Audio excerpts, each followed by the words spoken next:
Election commission के पास कोई date नहीं थी। जिम्मेदार जो है वो गवर्नर साहब हैं पंजाब के और फाइनेंस मिनिस्टर हैं, ये सब जिम्मेदार हैं इसके। DIG हैदराबाद ने इन्वेस्टिगेशन कराई थी। मुझे मेरी फैमिली को खतरा है और ये एविडेंस टेम्पर करने की कोशिश है। नजरबंद इसलिए किया गया ताकि वो MPS शहर में आए। फ्राइड चिकन इसकी मैरिनेशन जरा डिफरेंट होती है and it's very healthy. Fresh है, अब कैसे ठंडा हो गया होगा, टेस्ट तो करें। हेल्प मैंने अपने वालिद साहब से ली। मैंने दुनिया का सबसे बड़ा झूला बनाया था। आजकल मैं पेंसिल का अपना आर्ट करता हूँ। मेरे घर वालों ने बड़ा सपोर्ट किया, तो उसके बाद खुद ही हिम्मत की इंटरनेशनल इवेंट्स और ज़रूर खेलूँगा।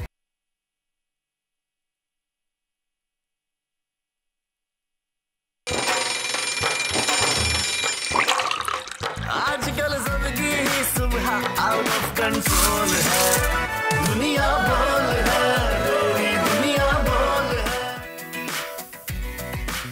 अस्सलाम वालेकुम नाज़रीन, प्रोग्राम में आपको खुशामदीद कहेंगे। मैं हूं आपके साथ सहरिश जुहेब और मेरे साथ मौजूद है one and only Talha Jatoi. और तलहा, कैसे आप? अल्हम्दुलिल्लाह, बड़ा मुबारक दिन है, बड़ा अच्छा दिन है आज। आज मुझ जैसे मौलाई दूसरे मौलाइयों को ईद मुबारक कहते हैं, तो जो मौलाई देख रहे हैं उनको मेरी तरफ से ईद मुबारक। 3 शाबान है, यौम विलादत है मौला हमारे हज़रत इमाम हुसैन अलैहिस्सलाम का, हमारे तीसरे इमाम जो 4 हिजरी मदीना मुनव्वरा में पैदा हुए थे। यकीनन मौला हुसैन अलैहिस्सलाम के ही कोट से हम शुरू करेंगे, कोट ऑफ द डे अपना। और उन्होंने फरमाया कि जालिमों के साथ जिंदा रहना खुद एक जुल्म है, जिल्लत की जिंदगी से इज्जत की मौत कहीं बेहतर है। आज हम कितने जालिमों के साथ जिंदा हैं सरिश? बिल्कुल, हम मुसलमान कहलाने के लायक हैं भी या नहीं, आज हम ये सोचने पर मजबूर हैं, क्योंकि जो सूरत हाल है, ये कॉल बड़ा ज़बरदस्त कॉल है। और आजकल की सूरत हाल से तो काफ़ी इसकी मुमासलत है कि आप देखें, करप्शन, बेईमानी, चोरी, डकैती, राजनी, एक दूसरे का हक मारना, कौन सी ऐसी बुराई है जो हम में मौजूद नहीं? और हमें जिल्लत की जिंदगी पसंद है, इज्जत की मौत नहीं। ये भी सोचने की ज़रूरत है कि क्यों हम मौत से इतना डरते हैं और अपनी ज़िंदगी को बेहतर बनाने के लिए कुछ नहीं करते। ये भी यकीनन सोचने का वक्त है, लम्हा फिक्रिया है, इस पर डिस्कस करेंगे। लेकिन इस वक्त नज़र डालते हैं आज की टॉप स्टोरीज पर। नून लीग के अदलिया के खिलाफ मजमूम अज़ाइम खुलकर सामने आ गए। आज़ाद अदलिया के हक में खड़े होने पर बोल न्यूज़ भी निशाने पर। गैर कानूनी तौर पर नशरियात बंद करने की साजिश, लेकिन बोल अदलिया के साथ खड़ा है, हक व इंसाफ की जंग लड़ रहा है। बोल ने न पहले कोई दबाव बर्दाश्त किया, न आज करेंगे। जो इंसान हार नहीं मानता उसे हार भी हरा नहीं सकती। शहराज खान ने साबित कर दिखाया, ना सिर्फ कैंसर को हराया बल्कि मिस्टर लाहौर का टाइटल भी जीत कर दिखाया। बाहिम्मत बॉडी बिल्डर की कामयाबी की दास्तान आज आपको सुनाएंगे। PSL में पाकिस्तानी हीरोज की पजीराई। पेंसिल आर्ट के माहिर बिलाल आसिफ की सोलर क्लॉक नेशनल स्टेडियम में नस्ब। इंटरनेशनल खिलाड़ी भी आसिफ की आर्ट के फैन हो गए। हसन अली की बॉलिंग के मुखालिफिन भी मुअत्तरफ। जबरदस्त बॉलिंग से पेशावर ज़ल्मी को 156 रन तक महदूद कर दिया। कप्तान बाबर आजम भी तारीफ किए बगैर ना रह सके। हर तरफ कौमी क्रिकेटर की वाह वाह हो रही है। जी जनाब, हसन अली ने क्या ज़बरदस्त परफॉर्म किया है और उनकी वाह वाह हर तरफ हो गई है। ये तो थी आज की टॉप स्टोरीज। अब शामिल करेंगे आज के टॉप ट्रेंड्स। और टॉप ट्रेंड्स में भी सबसे पहले हम जिक्र करेंगे मौला हुसैन अलैहिस्सलाम का। यकीनन यहाँ थोड़ा सा आपको बताना ज़रूरी है कि मौला हुसैन अलैहिस्सलाम की शान क्या थी, ये समझने के लिए सीरतुन नबी सल्लल्लाहु अलैहि वसल्लम समझना बहुत ज़रूरी है कि अल्लाह ताला ने अपने महबूब रहमतुल्लिल आलमीन को 7 औलादों से नवाजा, जिसमें से सिर्फ एक औलाद को हयाती मिली, अम्मा जान फातिमा ज़हरा सलामुल्लाह अलैहा। और फिर नबी करीम सल्लल्लाहु अलैहि वसल्लम ने फरमाया कि हर नबी की औलाद उसकी पीठ में होती है, मेरी औलाद अली तुम्हारी पीठ में है।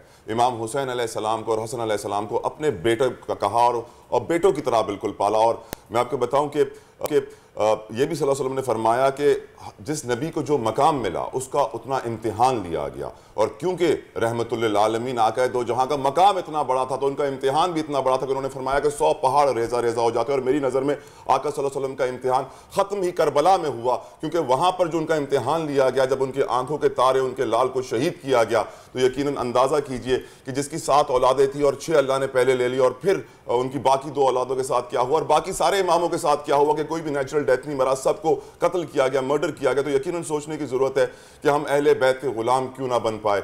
आज के इस मुबारक दिन पे हमें ये अहद करना चाहिए ये वादा करना चाहिए कि हम नबी करीम सल्लल्लाहु अलैहि वसल्लम के घर के गुलाम बनेंगे, सच्चे गुलाम बनेंगे और उनकी औलाद के भी सच्चे गुलाम बनेंगे। बिल्कुल। अब दूसरा जो इस वक्त ट्रेंड है वो शामिल कर लेते हैं, जेल भरो खौफ के बुत तोड़ो। ये ट्रेंड में शामिल है शाह महमूद कुरैशी, असद उमर, सेनेटर आजम स्वाति, उमर सरफराज चीमा समेत सैकड़ों कारकुनान जेलें भरने लगी हैं और इमरान खान के खिलाड़ी आज रावलपिंडी में गिरफ्तारियां देंगे। ट्रेंड में अब तक 1.5 लाख से ज़ायद सारिफीन ट्वीट्स कर चुके हैं और इन तमाम रहनुमाओं के साथ सारिफीन इजहार यकजहती का इजहार कर रहे हैं ट्वीट के जरिए। मजीद भरी हुई जेलों को मजीद भर दो। हज़ारों की तादाद में इस वक्त कैदी इजाफी हैं जेलों के अंदर कैपेसिटी नहीं है कि वो मजीद लोगों को वहाँ रखे, लेकिन सैडली हम यही देख रहे हैं कि जेल मजीद भरो, अल्लाह रहम करे, वहाँ पहले ही पैसे नहीं है खाने वाने के। आगे बढ़े। एक और जनाब ट्रेंड जो कि हम शामिल PSL, बिल्कुल, पेशावर बमुकाबला इस्लामाबाद भी ट्रेंड में शामिल है जनाब। कल इस्लामाबाद यूनाइटेड के जो बॉलर हैं हसन अली, उनकी उम्दा बॉलिंग से बाबर आजम की टीम की गेम ही पलट गई और पेशावर ज़ल्मी को 6 विकेटों से शिकस्त दे दी। पॉइंट्स को टेबल की बात करें तो गुज़श्ता रोज़ इस्लामाबाद जीत के बाद दूसरे नंबर पर आ गई है, जबकि ट्रेंड में अब तक हज़ारों सारिफीन ने अपने ख्यालात का इजहार किया। क्या ये ज़बरदस्त प्लेटफॉर्म मिल गया ट्विटर के जरिए, आप क्या सोच रहे हैं, आप दुनिया को बता सकते हैं। तो ट्वीट्स किए गए और हसन अली को सराहा गया। यकीनन क्रिकेटिंग नेशन है हम लोग, क्रिकेट से बहुत करते हैं और क्रिकेट की खातिर हम कुछ भी कर सकते हैं और क्रिकेट को हम रोज़ ट्रेंड्स में देख रहे हैं इस वक्त। जब तक PSL चलेगा रोज़ हमारे शो में हम PSL के ट्रेंड्स बिल्कुल। और तलहा अब एक बहुत ज़रूरी खबर जो कि नाज़रीन के साथ हम शेयर करेंगे, जिस पर हम बात करेंगे, वो है बॉल को निशाना क्यों बनाया जा रहा है, गैर कानूनी तौर पर नशरियात क्यों बंद की जा रही हैं। हम जानते हैं गुज़श्ता रोज़ चंद रोज से ही बल्कि अदलिया के खिलाफ मुहिम चलाई जा रही है, जजेस का नाम लेकर उन पर तनकीद की जा रही है। वज़ीर आज़म, वफाकी वज़रा, नून लीग के रहनुमा अदलिया को मुसलसल निशाना बना रहे हैं। जी जनाब, अब एक और अहम मामला जिस पर बात करते हैं, 2 सूबों में इलेक्शन का मामला है। कल सुप्रीम कोर्ट ऑफ पाकिस्तान में अस्कुत नोटिस केस की समाअत हुई है। ये समाअत कल मुलतवी हो गई थी और आज 11 बजे दोबारा होगी और यही कहा जा रहा है कि डेली बेसिस पर यह हेयरिंग होगी।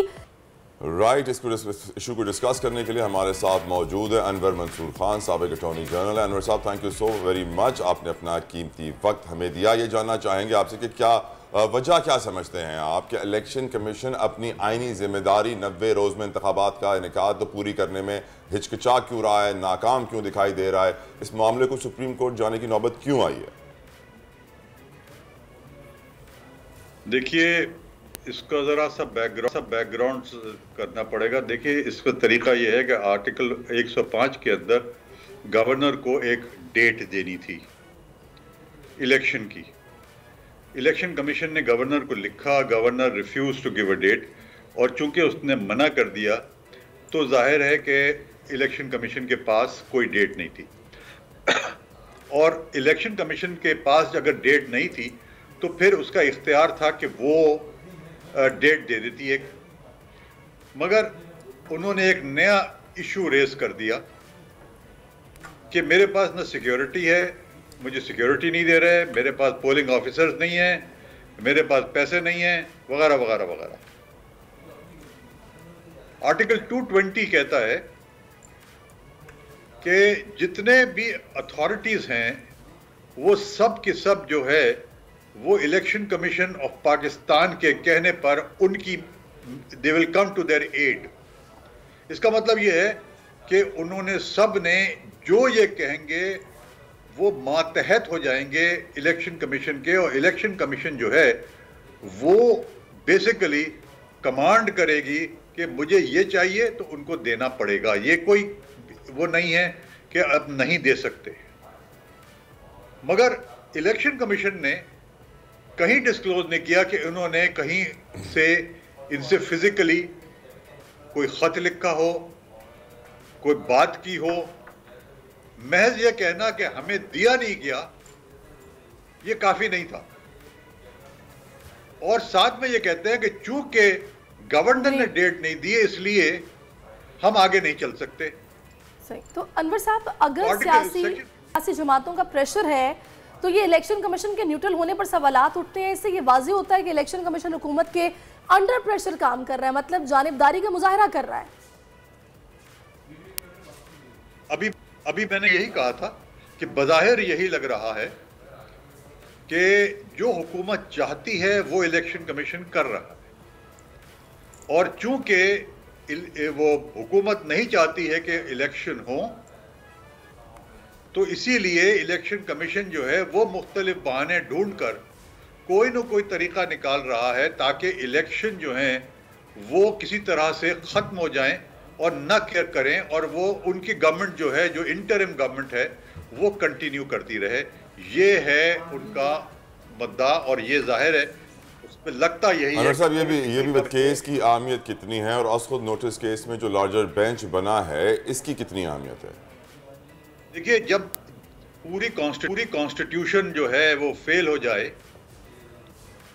जब जितने इदारे हैं वो अपना काम कॉन्स्टिट्यूशन के मुताबिक करने से माजरत कर लें,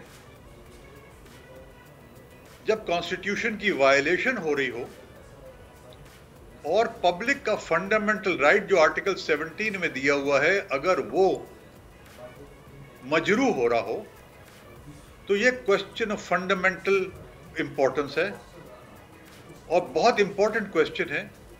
तो इसलिए सुप्रीम कोर्ट ने बहुत सही फैसला किया कि ये मामला जो है ये टेकअप किया जाए और सबको नोटिस देकर उनके आर्गुमेंट सुनने के बाद ये फैसला किया जाए कि किस तरीके से कॉन्स्टिट्यूशन की वायलेशन को ख़त्म किया जाए और कौन जिम्मेदार है इस चीज़ का वो डिटर्मिन किया जाए और डेट कौन देगा ये बताया जाए। तो मेरा ख्याल में ये सब बातें जो की गई हैं तो ये बड़ी मुनासिब वक्त इलेक्शन का इनेकाद 90 रोज में करवाना जरूरी है। अगर खुदा न खास्ता ऐसा नहीं हुआ तो क्या ये खिलाफ आइन, खिलाफ कानून होगा? इसका जिम्मेदार फिर हम किसको ठहराएंगे?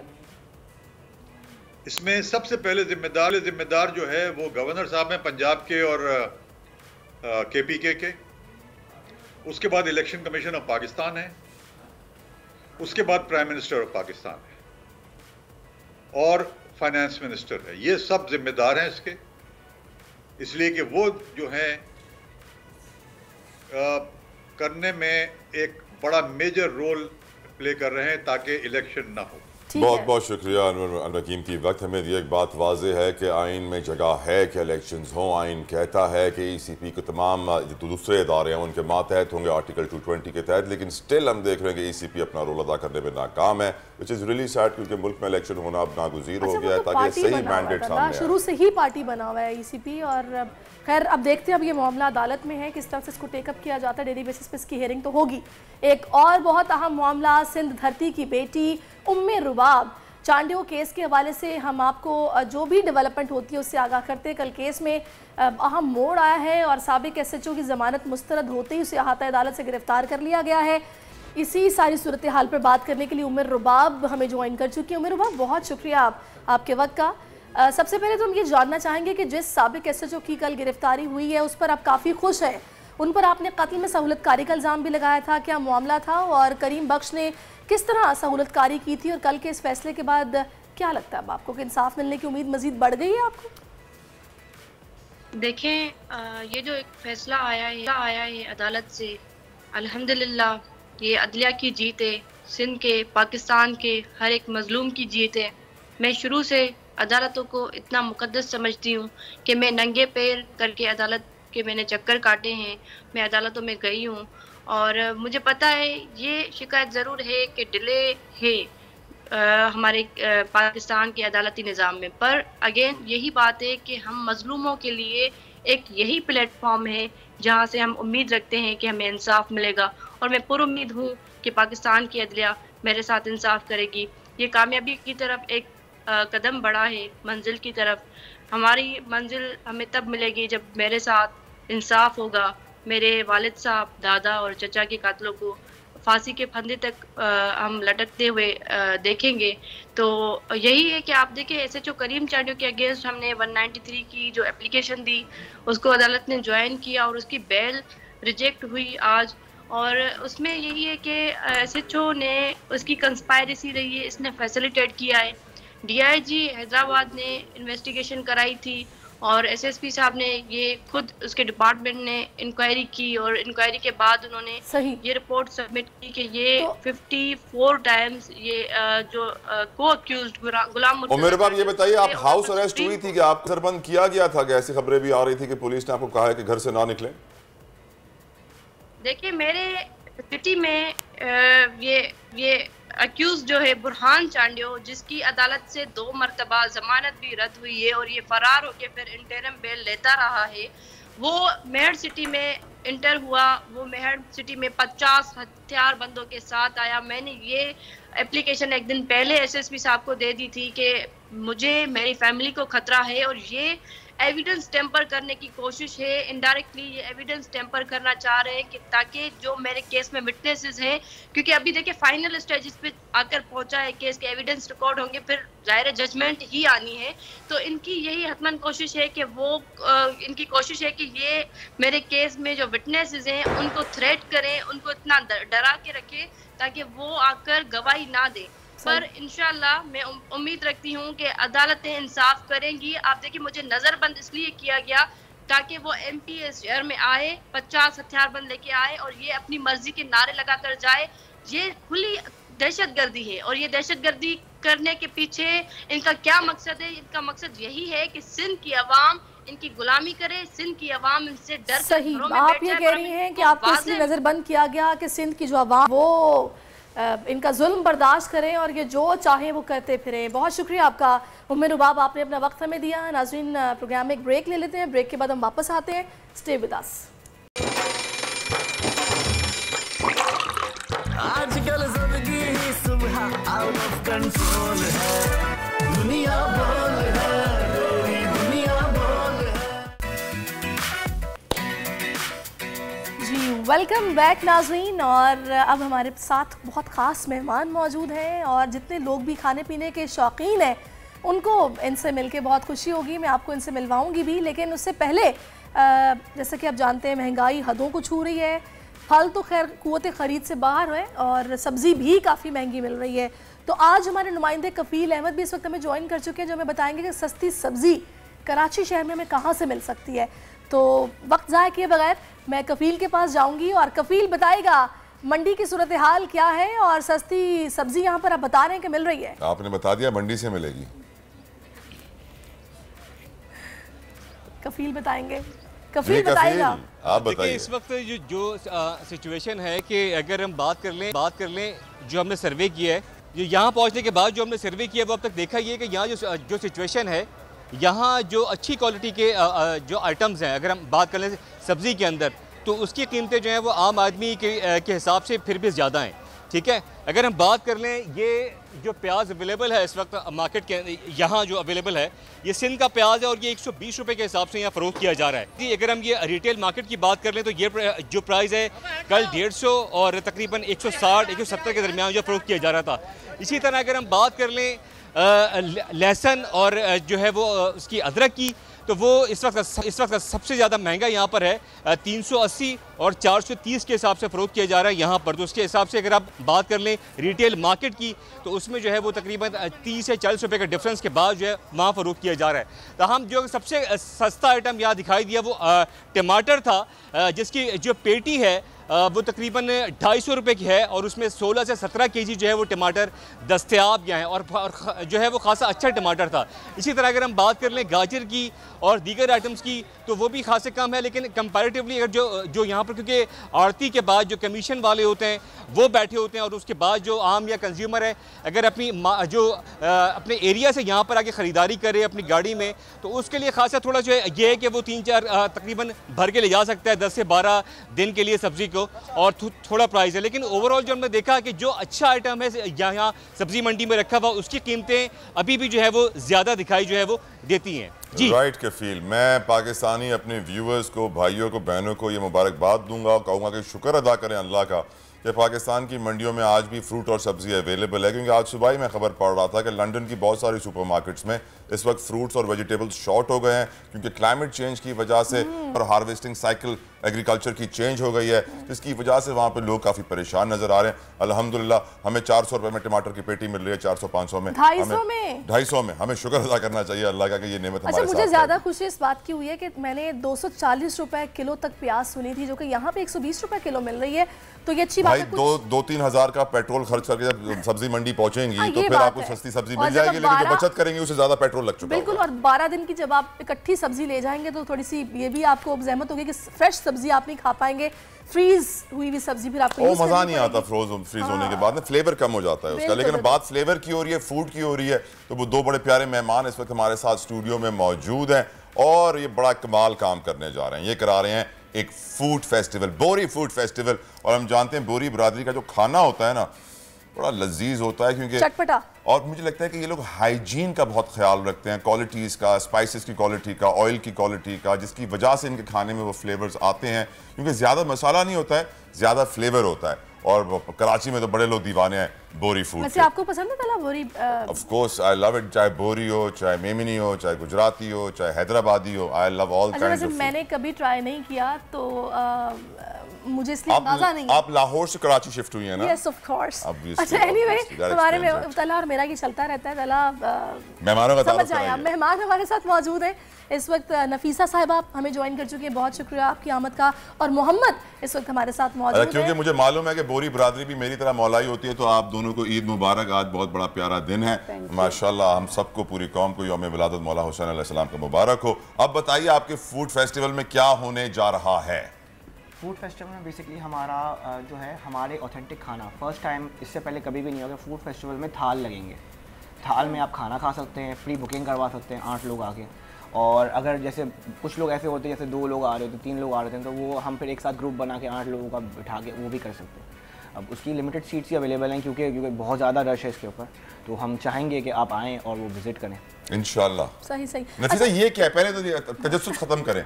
हमारे सामने कुछ सजा के रखा गया है जिसके अंदर कुछ खूबसूरत सी चीजें हैं। मैं चाहूंगा फ्राइड आइटम लग रही है। Ma'am Nafisa please explain us what this is. This is Bora fried chicken which is a speciality of our community and it is liked by all. ये दूसरी फ्राइड चिकन से कैसे अलग है? ये दूसरी फ्राइड चिकन, इसकी मैरिनेशन ज़रा डिफरेंट होती है एंड उसकी मैरिनेशन में स्पाइसेस भी होते हैं and it is hygienically also prepared. And कौन सा ऑयल यूज़ करती हैं? हम लोग का सोया सुप्रीम ऑयल होता है। ओके। एंड उसके साथ क्या? उसके साथ ये वेजिटेबल एंड चिकन कटलेट्स है जिसमें different kinds of vegetable and chicken is there and it's very healthy, क्योंकि वेजिटेबल बच्चे ऐसे नहीं खाते हैं तो इसमें मिक्स हो जाते हैं, तो you know the children also like to eat vegetables. कर सकती हैं, फ्रेश है please, it's very fresh please. ठंडा हो गया होगा ना? फ्रेश है, अब कैसे ठंडा हो गया होगा? टेस्ट तो करें, you can later on test. कर ले, वरना कट हो जाएगा तो फिर सारी टीम आ जाएगी, फिर भी मौका मिलना आपको। तला की भरपूर फरमाइश पे, मेरी फरमाइश पे सहरिश हमें वेजिटेबल कटलेट खा के अपना फीडबैक देंगी। चटनी का इस्तेमाल नहीं करते हुए, मुंह में डाल दिया है, गला खराब है। लेट्स सी थोड़ी देर के बाद क्या तासुरात इनके चेहरे पे नमूदार हो चुके हैं। बहुत मजे किया, मजा आया। अब आप जाएंगी, इन्होंने नाम रखा है द नॉर्थ वॉक, 24, 25 और 26 फरवरी पे KDA नॉर्थ नाजाबाद में बोरा फूड फेस्ट। कौन कौन सी डिशेस, कितने स्टॉल्स होंगे? अच्छा, और दूसरा पहले मैं इससे पहले ये पूछना चाहूँगी कि आप लोगों को ख्याल कैसे आया कि भाई इस तरह का फेस्टिवल इसको ऑर्गेनाइज करना चाहिए? आप कह रहे हैं ना फर्स्ट टाइम है ये, तो ख्याल कैसे आया? ये हमने सोचा कि देखें ईद कराची भी होता है, बहुत से स्टॉल्स होते हैं, अब कोई भी कम्युनिटी बेस हमने कभी फेस्टिवल्स करवाए नहीं है। कराची फूड फेस्टिवल तो होता है, लेकिन देखिए बोरी स्ट्रीट एक है वहाँ पे ना, बुरहानी हॉस्पिटल के कॉर्नर पे, जहाँ पे सारे स्टॉल्स लगते हैं, बोरी भाई खड़े होते हैं, मुख्तलिफ डोसा, कुछ ये कुछ वो, कुछ ये मालपुड़ा, बहुत सारे आइटम। आप कराची में लोगों को जहाँ उसको बोरी खाने का शौक होता है वो सीधा वहाँ भागता है। एग्जैक्टली, मगर बोरी कम्युनिटी हमारी इतनी छोटी और रिस्ट्रिक्टेड है कि हर किसी को पता नहीं है। इससे क्या होगा, मार्केटिंग होगी, लोगों को पता चलेगा और हमारा कल्चर जो है सबको पता चलेगा, हमारा फूड टेस्ट कैसा होता है, हम किस तरीके से स्पाइस को, स्पाइस कंपटीशन भी रखा हुआ है। हमने कंपटीशन भी रखा हुआ है। बेसिकली हम एक रेस्टोरेंट टाइप की एक जगह लॉन्च कर रहे हैं बच्चों के लिए, जिसमें बच्चे आएंगे DIY कॉन्सेप्ट लेकर आने, कुकिट के नाम से, उसमें बच्चे आएंगे, अपना खुद का फूड बनाएंगे और फिर वो खुद भी खाएंगे और अपने माँ बाप को भी खिलाएंगे। ये फेस्टिवल में होगा? फेस्टिवल में भी है और वैसे भी होगा। वैसे कहाँ होगा? आपको पता है नॉर्थ वॉक पे। ये जो मैंने अभी टेस्ट किया है ना, मुझे टर्किश खाना याद आ गया, उनके उसमें स्पाइसेस नहीं होते। ज्यादा नहीं टेस्ट कीजिएगा, मुझे बाद में सारा खत्म करना है। तला ने पहले इस पे मैं अभी थोड़ा सा मुझे भी खाने दें। गुजर चुका है कि अभी खा लीजिए, कान में बोला गया बाद में आपको नहीं मिलेगा। मुझे ये बताइए नफीसा बहन, बोरी खाने में, गुजराती खाने में, मेमनी खाने में क्या फर्क है? I can really not tell the difference as foodie नहीं है इसका मतलब आप? foodie हूँ, लेकिन हमारे स्पाइसेस थोड़े डिफरेंट होते हैं। मुझे लगता है कम होते हैं आप लोगों के इसमें, मिर्च नहीं है। कम स्पाइसेस यूज करते हैं, whereas the others use a lot of spices. तो हमारे spices are little and they are homemade spices. और आपके थाल में नमक हमेशा होता है, मैंने सुना है। हाँ, वो हमारे टेस्ट बड्स क्लियर करने के लिए वी स्टार्ट विद नमक एंड उसके बाद हम स्टार्ट करते हैं। अच्छा, वैसे आप लोगों के मतलब सारी डिशेस हैं, इसमें सबसे ज़्यादा क्या पसंद किया जाता है, जो लोग ज़्यादा खाना पसंद करते हैं, यानी कि हम जैसे भी जो बोरी से नहीं है? Bohra fried chicken is our speciality, more famous. Yes. तला सारे मत खा जाना, बस एक तक ही रहना। हमें बातों में लगा के हमारा कुकिड का जो कॉन्सेप्ट है is basically education entertainment for the children. अच्छा, जी, तो गाइड भी करेगा उन्हें? जी, गाइड टीचर भी होगा और रेस्टोरेंट के भी लोग होंगे। So the teacher will be you know guiding the children with educational benefits of it also, के अब जो concept है education का is learning by doing. So learning by doing के साथ साथ उनकी skills development भी होगी, spoken skills develop होगी, उनके थोड़े से movement skills develop होगी, emotions, self-esteem. So while they are cooking, the children, the teacher and the restaurant person will be working side by side. जबरदस्त। अच्छा, वैसे will they be cooking like बच्चों वाले खाने? बच्चों वाले खाने होंगे, pizza and burgers and waffles and ice creams. तो it will be आप अपनी सीक्रेट रेसिपी बच्चों को नहीं सिखाएंगी? वो जो वहाँ मौजूद होगा वो of course they will learn. They will? चलें, ये एक अच्छी opportunity है, kids want to learn, especially girls. And इनके एक you know enhance होगा, enrich होगा कि what they also want to do in future. अच्छा, सही। अच्छा, अब मुझे ये एक बात और बताइएगा, फेस्टिवल में क्योंकि बच्चों को तो ठीक है आप लोग इस तरह से ये सिखाएंगे, बताएंगे, वो बनाएंगे, खाएंगे भी, लेकिन आपने बच्चों की एक्टिविटीज़ का कोई अलग से इससे हट के भी कोई वहाँ पे मतलब मैनेज किया हुआ है कि जब पेरेंट्स मजे से खा रहे हो थाल में तो एटलीस्ट बच्चे कहीं और बिजी हो, उनको प्रॉब्लम नहीं है? जी, एक जॉयलैंड भी है वहाँ पे। There is a Joyland for children also, जहाँ पे all sorts of different activities are also there. Joyland भी है वहाँ पे, जहाँ बहुत सारी एक्टिविटीज हैं। वो क्या है कि प्रोड्यूसर साहब जो है वो कह रहे हैं इसको छोड़ के बाकी कुछ भी ले लेंगे। ये कौन सी शराइत है यार? ये क्या मतलब है?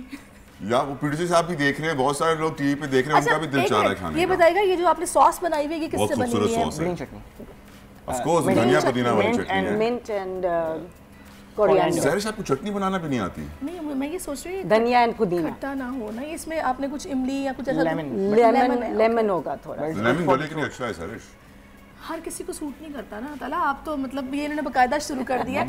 अच्छा, मुझे ये बताएगा कि यार चटनी है यार, उफ क्रेजी, वेरी नाइस। अच्छा, ये जो आप लोग के शेफ्स हैं उनके हवाले से बताएगा, वो मतलब कहाँ से, यहीं से हैं सब या फिर किस तरह उनको आप लोगों ने बुलाया है और वो उनकी स्पेशलिटी के हिसाब से? बेसिकली हमारे ज़्यादा होम शेफ्स है। अच्छा, who have taken up the stalls, so they will be promoting their items जो उन लोग घर से केटरिंग करते हैं, उसका भी ये कॉन्सेप्ट है, all our community। जबरदस्त। तो इसमें women empowerment भी, I'm sure कि लोग जो घरों में काम कर रहे हैं उनको अपॉर्चुनिटी मिल रही है, एक्सपोजर मिल रहा है। यस, सही। और जो प्राइसेस हैं वो आप लोगों ने कैसे डिजाइन किया? How expensive are you? Prices depend आजकल के दौर में कुछ सस्ता हो नहीं सकता। बेचना चाह रहे हैं। द थिंग इज कि आप प्राइसेस इतनी ज़्यादा हैं कि वो लोगों के हिसाब से, but prices would be nominal. हमने एक सील लगाया हुआ है उसके ऊपर। उसके अलावा जो हमारे ऑथेंटिक फूड हैं, जैसे दाल चावल हमारे बहुत फेमस हैं, वो आपको वहाँ पे मिलेंगे। कड़ी चावल, दाल चावल के बारे में मैंने सुना है काफ़ी फेमस है। कड़ी चावल हमारे होते हैं, वो आलमंड से बनते हैं। अच्छा, that would be also available there. तो हमारा ऑथेंटिक खाना जो आपको और कोई जगह नहीं मिलेगा, सिर्फ हमारे जनरली जुमात खानों में होता है, वो आपको वहाँ पे ज़रूर मिलेगा। डिस्काउंट्स भी आप लोगों ने ऑफर किए हैं? डिस्काउंट्स वेंडर के ऊपर तो नहीं है, बट अदर फैसिलिटीज़ के ऊपर होंगे। वैसे अगर कोई खाना ये घर पे बैठ के ऑर्डर करना चाहे, आप लोगों का कोई पेज है, कोई डिलीवरी सिस्टम, अभी तक रेस्टोरेंट कुछ खोला? बहुत सारी जगहें वहाँ पे हैं। जब आप वहाँ पे विज़िट करेंगे तो वहाँ पे केटरर्स भी हमने बुलाए हैं जो ये पूरा काम करते हैं। आपको जो भी करवाना होगा वहाँ पे बहुत सारे लोग होंगे, वहाँ पे आपको कॉन्टैक्ट्स भी मिल जाएंगे, आप उनसे बात भी कर सकते हैं और हम फूड भी ट्राई कर सकते हैं। सही। अच्छा यार चटनी अलग से मिल सकती है मुझे? एक्सक्यूज मी, आप इसको वहाँ पे रख दिए, आप शो करने के लिए बैठे हुए, ना कि आप तवाम के लिए। अच्छा मुझे ये बताएगा कि आप लोगों को ये जो आप लोगों ने जहाँ पे ये सारा फेस्टिवल आप लोगों ने ऑर्गेनाइज किया है, कौन सी जगह, मतलब थोड़ा सा नाज़रीन को अगर आप बता दें। नॉर्थ वॉक बता दें, लोग नाज़िमाबाद के रहने वाले नहीं है उनके लिए। North Walk is a strip mall, उधर मेन रोड पे है नॉर्थ नाज़िमाबाद के, which is very accessible to all and पूरा स्ट्रिप मॉल है। It's a new concept also in Pakistan of a strip mall जहाँ पे ये हो रहा है। आपकी फेवरेट डिश कौन सी है? मेरी इज़ दाल चावल। आपकी? कढ़ी चावल। कढ़ी चावल, दोनों सस्ती वाली डिशेस हैं। आप बात करती रहे, मैं खा रहा हूँ, मेरी तरफ ना देखें प्लीज। सब सारा पाकिस्तान आपकी तरफ देख रहा है ताला। अल्लाह उनको खुश रखे। अच्छा जनाब, अच्छा मुझे ये बताएगा, हम लोग जिस तरह देखते हैं कि पंजाबी जो खाने होते हैं उसके साथ रायता, अचार, ये स्पेशली सर्व किया जाता है सैलेड के साथ। आप लोगों की सॉसेस की स्पेशलिटी क्या है जो आप लोग सर्व करते हैं खाने के साथ? वैसे इस सॉस में कोई जादू था और बेसिकली हमारे जो जनरली ये जो सॉसेस हैं, जैसे ग्रीन चटनी हो गई, हमारा रायता हो गया, वो अलग डिफ़ाइन करता है अपने फ्लेवर को, क्योंकि हम सिंपल रखते हैं। जैसे हमारे ज़्यादातर हमारे थालों के अंदर पतला दही होता है, लस्सी टाइप का, वो हमारा बहुत फेमस है उस तरीके। आप खाना टेस्ट करने के बाद फिर खातून से शादी करते हैं? बेसिकली मैं खुद एक शेफ हूँ तो माशाल्लाह माशाल्लाह। Thank you so very much for coming on our show, it was a pleasure. अल्लाह ताला आपके इस मिशन को कामयाब करे और आपके इस डिलीशियस टेस्टी फूड को और प्रमोट करे, क्योंकि यकीनन it's amazing, great quality, great taste, great flavour, garnishing भी अच्छी थी। Thank you so very much for coming. Break लेते हैं, ब्रेक के बाद प्रोग्राम जारी रहेगा। आजकल जिंदगी ही सुबह आउट ऑफ कंट्रोल है, दुनिया बोल है,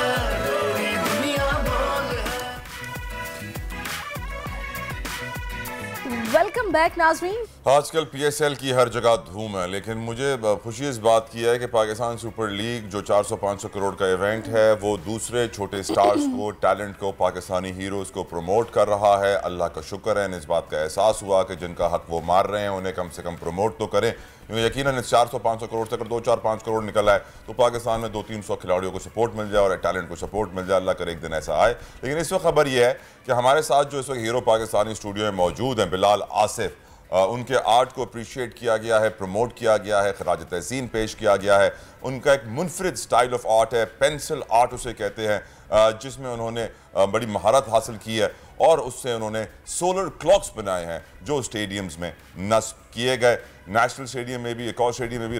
very innovative, very talented Bilal, welcome to our studio. ज़बरदस्त काम आप कर रहे हैं और माशाल्लाह से बहुत मतलब बारीक काम है और काफ़ी मेहनत वाला काम है। तो पेंसिल्स जमा करने का वैसे मुझे भी शौक रहा है। पहले जब मैंने हेडलाइन पढ़ी थी तो मैं ये समझा था कि इन्होंने पेंसिल्स के जरिए शायद कोई सोलर क्लॉक बनाया, लेकिन ये रिपोर्ट देखने के बाद मुझे क्लियर हो गया कि solar clock is something else, pencil art is something else. दोनों चीज़ों को प्लीज प्रोड्यूसर साहब मिक्स ना करें। पर ये दोनों चीज़ों का शौक एक साथ ही बड़ा, दो मुख्तलिफ शौक हैं जो आपके अंदर आ गए हैं, एक नॉर्थ है एक साउथ है। मुझे बचपन से ही शौक था पेंसिल जमा करने का, कलेक्शंस जमा करना था। उस शौक ने मुझे आर्टिस्ट बना दिया, आर्टिस्ट बनने की वजह वो बनी। और क्लॉक का शौक? क्लॉक जो है मेरे वालिद साहब 1985 से स्टेडियम्स में क्लॉक लगाते थे, तो मैंने सोचा PSL के दौरान कुछ डिफरेंट चीज़ की जाए, यूनिक किया जाए। तो मैंने दुनिया की पहली सोलर क्लॉक बनाई क्रिकेट ग्राउंड की और मुझे बड़ा अच्छा लगा कि मैंने अपने मुल्क के लिए कुछ किया है, क्योंकि वक्त ऐसी चीज़ है कि इसके मुताबिक सब देख रहे होते हैं, तो मैंने इजाद की थी। नहीं तो ये मुझे ये बताएगा, ये जाहिर है किसी न किसी ने आपको गाइड किया होगा या फिर आपने अपने फादर से सीखा या उनको देखा वो कैसे क्लॉक्स बनाते हैं। जी जी। ये सोलर क्लॉक बनाने का आइडिया आपके जहन में कैसे आया और हेल्प कहाँ से ली? हेल्प मैंने अपने वालिद साहब से ली, क्योंकि उनको देख के एक्सप्लेनेशन मिली, उनको देख के मुझे हुआ कि मैं भी कुछ करूं। तो वो जो हम चलाते थे वालिद साहब, तो वो हाथ से चलाते थे। अक्सर ऐसा होता था लाइट चली जाती थी, इलेक्ट्रिसिटी, तो वो आराम से घुमाते थे। क्रिकेटर जो है ना टाइम को फॉलो कर रहे होते थे। फिलहाल मुझे प्रोड्यूसर साहब ने अभी कुछ बताया है जिसकी वजह से मैं आपको इंटरप्ट कर रहा हूँ कि असल खबर तो इन्होंने मुझे अभी कान में दी है क्या ये सच है कि आज से पहले, इस सोलर क्लॉक बनने से पहले जो क्लॉक चलता था स्टेडियम में वो हाथ से मैन्युअली चलाया जाता था और आप ही चलाते थे? और आपके आने, मतलब ये अचंभे की बात है सैरिस, मतलब यही कह रहे ना, आहिस्ता आहिस्ता चलाते थे वो। मुझे झटका लगा कि यार ये कैसे हो सकता है कि मतलब हमारा क्लॉक ऑटोमेटेड था ही नहीं कभी। अभी आपने किया है? जी ऑटोमेटिक नहीं था, क्योंकि वो मैनुअली चलता था, क्योंकि जब मैच होता था ड्यूटी होती थी ऑनवर्ड हमारी, स्पेशली कार्ड बनता था और ऊपर हम क्लॉक के पीछे चल रहे होते थे, यानी कि बैकवर्ड भी कितना काम होता है। हम मैच ना हो तो वो क्लॉक नहीं चलता, मैच नहीं होता था तब भी चलता था, लेकिन दुनिया में तो यार दुनिया में बड़े बड़े क्लॉक्स लगे होते हैं, उनके पीछे बैकअप होता है, मतलब इलेक्ट्रिसिटी चली जाए तो दुनिया में तो इलेक्ट्रिसिटी इतनी जाती नहीं है जितनी पाकिस्तान में जाती है। तो मैंने सोचा कुछ ऐसा किया जाए कि इलेक्ट्रिक चली भी जाए ना, कभी प्रॉब्लम तो नहीं हुई ना थी कि भाई आपने तेज चला दिया, हल्के चला दिया और टेस्ट मैच चल रहा हो, सोचो यार 5 दिन रोजाना सुबह से रात तक। जी मैं ऐसे देखता था और आराम आराम से घुमाते थे। कितने घंटे, मतलब 6-6, 7-7 घंटे भी किया है काम आपने? कभी लाइट चली गई तो 6 घंटे भी हुआ है, कभी ऐसा होता था कि एक दफा लाइट चली गई जी, यानी जब लाइट होती है तब वो ऑटोमेटिक नॉर्मली चलती थी, जब लाइट नहीं होती थी तब मैन्युअली होता था। मैनुअली होता, पर ऐसा तो नहीं था कि वो शुरू से मैन्युअली चल रहा है, पूरा वक्त ही मैनुअल चलता रहा? नहीं, उस लाइट जाने पे होता था। एक दफ़ा पिशावर में मैच हो रहा था, वालिद साहब बता रहे थे कि वहाँ बहुत क्राउड आ गया था, तो इलेक्ट्रिक की वायर जो है ब्रेक हो गई थी, तो फिर उन्होंने हाथ से चलाया था वो मैच भी। बड़ी ऑटोमेटिक तो था ना हमारा, ऑटोमेटिक था। मैं बहुत परेशान हो गया था। सोलर आपने क्लॉक बनाया है, इसके बारे में बताएगा, ये आपने कैसे बनाया? ये सोलर वॉच मैंने सारी चीज़ें देखते हुए बनाया कि एक ऐसी चीज़, मैंने बड़ी रिसर्च की कि हर चीज़ सोलर पे चल रही थी, तो मैंने सोचा क्यों ना कुछ अलग चीज़ की जाए। तो मैंने वालिद साहब को देख के मैंने कहा अब कुछ करना है अपने मुल्क के लिए। तो मैंने 2018 में जब झूला बनाया दुनिया का सबसे बड़ा, तो ब्रेकिंग न्यूज़ चली, तो मैंने बोला नहीं अब दुनिया का सबसे बड़ा झूला भी आपने बनाया? जी क्राफ्टेड करके 45,000 पेंसिलों को क्राफ्ट करके मैंने दुनिया का सबसे बड़ा झूला बनाया था। और उसके बाद मैंने ये सोलर वॉच बनाई। पेंसिल से मजबूत झूला बना? जी पेंसिल से, उसके अंदर तकरीबन 2 साल 6 महीने लगे थे और मैं डेली 3 घंटे उसको क्राफ्ट करता था। दुनिया का सबसे बड़ा झूला बनाया मैंने। किसकी मोहब्बत ने बनाया भाई? पेंसिल की या किसी और की? पेंसिल से मुझे मोहब्बत थी शुरू से ही। फिर झूले का शौक कैसे आया? हुआ कि मैं एक आर्टिस्ट, मैं बता रहा हूँ, शौक ने मुझे एक आर्टिस्ट बनाया और मैं अंदर जो आर्ट छुपा था मुझे नहीं पता था कि मेरे अंदर क्या सलाहियत है। मैं आहिस्ता आजकल आप क्या कर रहे हैं? तो आजकल मैं पेंसिल का अपना आर्ट करता हूँ, नेम आर्ट करता हूँ, लिखता हूँ और बाकायदा उनको फ्रेम करके उनको देता हूँ। अगर किसी का ऑर्डर आए, किसी को चाहिए हो, तो मैंने उसको अब एक नाम उसमें देखा कि आप कटर के साथ पेंसिल्स को शार्प करके उसको बकायदा उसको बना रहे हैं, कार्विंग कर रहे हैं। तो ये आपने कहीं से सीखा है या बस खुद से? ये गॉड गिफ्ट है। मैं जब आर्ट करता था मुझे नहीं आइडिया होता था क्या चीज़ है, तो मैं करते अब मुझे इतने अरसा हो गया कि अब तो मैं अब बाकायदा मैं 4,000 से ज़्यादा अब नेम्स भी बाकायदा मैंने क्राफ्ट करके बाकायदा लोगों को गिफ्ट पैक बना के भी दिए हैं। अच्छा। ये बताइए, पूरी ज़िंदगी आपने आर्ट के नाम कर दी, क्लॉक्स के नाम कर दी, क्या कदर है हमारी सोसाइटी में आर्टिस्ट की? बिलाल, क्या वो मकाम मिलता है? इतनी मेहनत करने के बाद इंसान एक ख्वाब होता है कि यार मुझे रिकग्निशन मिले, मुझे पहचान मिले, मुझे सोसाइटी से सपोर्ट मिले, मिलती है? पहचान तो नहीं मिलती, लेकिन मुझे इतना फ़ख्र है कि मैं एक पाकिस्तानी हूँ। मैं जहाँ भी जाऊँगा मैं अपने मुल्क की पहचान हूँ। तो अल्हम्दुलिल्लाह मेरा काम जो है, मैंने अभी बैन स्टॉक आए थे उनको मैंने नाम बना के गिफ्ट दिया, तो उन्होंने जब देखा तो मुझे बड़ा फ़ख्र महसूस हुआ। ये नहीं कि मेरा आर्ट लिया उन्होंने, मुझे ये फ़ख्र हुआ कि एक पाकिस्तान की पहचान जा रही है। तो मेरे आर्ट के अंदर जो है ना, मैंने इसको पाकिस्तान की एक पहचान और एक डिफरेंट आर्ट, और अल्हम्दुलिल्लाह दुनिया के हर ममालिक में मेरी न्यूज़ चली थी जब मैंने दुनिया का सबसे बड़ा झूला बनाया था। और मैंने एक पैगाम दिया था कि हर बच्चा एक सुपरमैन है, पावरफुल है। अच्छा, फ्यूचर प्लान आपका क्या है, जल्दी से फ्यूचर प्लान मेरा यही है कि मैं दुनिया में एक पेंसिल आर्ट एकेडमी बनाना चाहता हूँ, कहीं पे भी जहाँ पे बच्चों को ये आर्ट सिखाया जाएगा और एक डिफरेंट चीज़ होगी। सही, ज़बरदस्त। चलें जनाब, अल्लाह करे कि आप में इस मकसद में कामयाब हो। एक और स्टार हमारे साथ मौजूद हैं, आपकी हम मुलाकात एक ऐसे पहलवान से करवाते हैं जो पाकिस्तान का फ़ख्र है। शराज खान उनका नाम है। अभी हाल ही में थाईलैंड ने पाकिस्तान का नाम रोशन करके आए हैं और 45 ममालिक में मेन कैटेगरी में शराज ने पहली पोजीशन हासिल की और साथ ही मिस्टर लाहौर भी है। तलब विमेन कैटेगरी में तो हासिल करने से ना मर्द है तो मेन कैटेगरी में ही करेगा, ये बात तो नहीं थी बताने की। लेकिन जो बात मुझे इंप्रेस कर रही थी शिराज की वो ये थी कि उन्हें कैंसर डायग्नोस हुआ था और उन्होंने उस कैंसर का मुकाबला किया, हार नहीं मानी। जितनी मुश्किलात सामने नजर आई कहा कि नहीं मैं इनका मुकाबला करूंगा, लड़ूंगा, अपना ख्वाब पूरा करूंगा, और शिराज ने एट लास्ट अपना ख्वाब पूरा किया। Which makes me really happy. बड़ी खुशी होती है मुझे इस बात की, इस ज़िंदगी में जैसे भी हालात हों, जैसे भी मुश्किलात हों, जैसी भी मुसीबतें हों, मुसीबत को मुसीबत समझना सबसे बड़ी मुसीबत है। और इस शख्स ने साबित कर दिखाया कि इसने उस मुसीबत को मुसीबत ना समझा, ताकत बनाया, अपने ख्वाब हासिल किए। शिराज हमारे साथ इस वक्त मौजूद हैं। शिराज, वेलकम टू दुनिया बोल है। जी अस्सलाम वालेकुम, कैसे हैं आप? ठीक हैं? कहाँ से लाए इंस्पिरेशन, कहाँ से लाई ये ताकत, कौन सा सीक्रेट है आपके पास? जी अल्हम्दुलिल्लाह, अल्लाह का शुक्र है, ये अल्लाह ताला की तरफ से एक ख़ास रहमत है मेरे पे। जितनी भी मोटिवेशन है इट्स फ्रॉम अल्लाह। तो अल्हम्दुलिल्लाह अल्लाह का शुक्र है, मेरे घर वालों ने बड़ा सपोर्ट किया, तो उसके बाद खुद ही एक हिम्मत की, तो अल्हम्दुलिल्लाह अल्लाह का शुक्र है, इसलिए अल्लाह ताला ने इज्जत से नवाजा और मेरी टारगेट की तरफ अल्लाह ताला ने बहुत मेरी मदद की। चलें, अल्लाह करे आपकी आगे भी अल्लाह इसी तरह मदद करता रहे। आपको स्टमक का प्रॉब्लम, फिर उसके बाद आपको जॉन्डस भी हुआ, फिर कैंसर भी हो गया, इंसान हिम्मत हार जाता है। सपोर्ट किसकी थी साथ, घर में से किसने समझाया, या मोटिवेशन कहाँ से ली आपने? मोटिवेशनल स्पीकर्स को सुनते थे या खुद सोचते थे, क्या था? जी फ़र्स्ट ऑफ़ ऑल मुझे जो था एक सीरियस बीमारी थी जो कि स्टमक की थी, जिस तरह का आपको भी पता है, हार्टिसानिया था, लार्ज था। डॉक्टर को शकूक थे कैंसर के, तो लेकिन अल्हम्दुलिल्लाह अल्लाह ताला ने बड़ी मदद फरमाई, बहुत ज़्यादा मदद फरमाई। मैं मेरी उससे काफ़ी सारी बचत होगी। और जहाँ तक बात रही मोटिवेशन की, वंस अगेन अल्लाह ताला ने बस एक ख़ास चीज़ जिसका जहन में उतारी है। फिर उसके बाद माँ बाप ने थोड़ा हौसला अफजाई की, तो बीवी ने काफ़ी साथ दिया, तो अल्हम्दुलिल्लाह अल्लाह ताला का करम है, शुक्र है अल्लाह पाक का। अब आप मिस्टर लाहौर तो हैं, आगे के प्लान्स क्या हैं आपके? जी मैं मिस्टर लाहौर पहले हुआ था, उसके बाद अल्हम्दुलिल्लाह नेशनल चैम्पियन भी हूँ, उसके बाद अब अल्हम्दुलिल्लाह वर्ल्ड चैम्पियन हूँ, man physique and Dynam fitness as well. तो अल्हम्दुलिल्लाह, तो अब ये आगे के प्लान ये है कि इंशाल्लाह ताला अल्लाह ताला ने मौका दिया तो इंटरनेशनल इवेंट्स और ज़रूर खेलूँगा, जिस तरह के अब अपकमिंग आ रहे हैं, स्पेन है, जर्मनी है, बहुत सारे ममालिक में और होंगे, पाकिस्तान को प्रेजेंट करेंगे इंशाल्लाह। शिराज, एक बड़ा टेक्निकल सवाल पूछने थे मुझे सारे। शिराज, सवाल ये है, अब पाकिस्तान में इतनी सारी बॉडी बिल्डिंग की एसोसिएशन है, हर इलाके की अपनी एसोसिएशन है, कुछ तो हमारे यहाँ से 3 मिस्टर एशिया भी होंगे, 4 मिस्टर पाकिस्तान भी होंगे, 5 मिस्टर वर्ल्ड भी होंगे। क्यों है ये, क्या इसका सोल्यूशन क्या है आपकी नज़र में? जी देखिए, मेरे ख्याल से सबको एक सर जोड़ के बैठना ज़रूर चाहिए, क्योंकि देखिए पाकिस्तान में टैलेंट बहुत ज़्यादा टैलेंट है।